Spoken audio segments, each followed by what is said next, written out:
Alors que le chef de l'État est critiqué de toutes parts, Emmanuel Macron, l'homme de toutes les audaces, semble prêt à se positionner pour un second mandat. Durant son quinquennat, le président de la République a dû faire face à différentes crises. Celle des Gilets jaunes, dont les images d'un Paris à feu durant les émeutes de 2018, ont fait le tour du monde. Puis, une crise sanitaire, avec la Covid-19, que Emmanuel Macron doit gérer depuis plus d'un an. Pour beaucoup, dont Philippe de Villiers, le chef de l'Élysée n'a pas convaincu.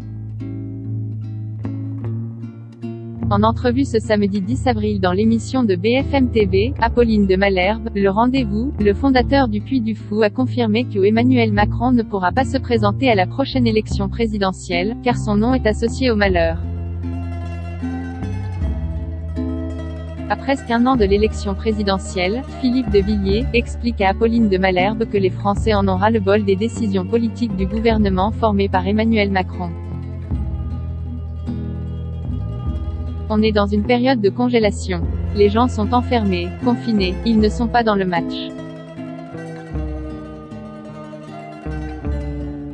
Le jour où la glaciation sera finie, peut-être cet été ou cet automne, le jour où les Français vont retrouver leur liberté, leur sourire et leurs paroles, je peux vous dire que la décongélation va produire des avalanches, a-t-il déclaré.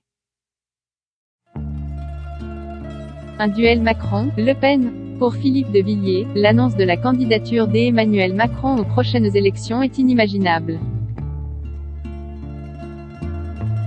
J'ai du mal à penser que Emmanuel Macron puisse se représenter. Il ne pourra pas. Quand vous avez enfermé un peuple pendant un an, le peuple s'en souvient et ce n'est pas un bon souvenir. C'est humain, raconte l'ancien secrétaire d'État à la culture.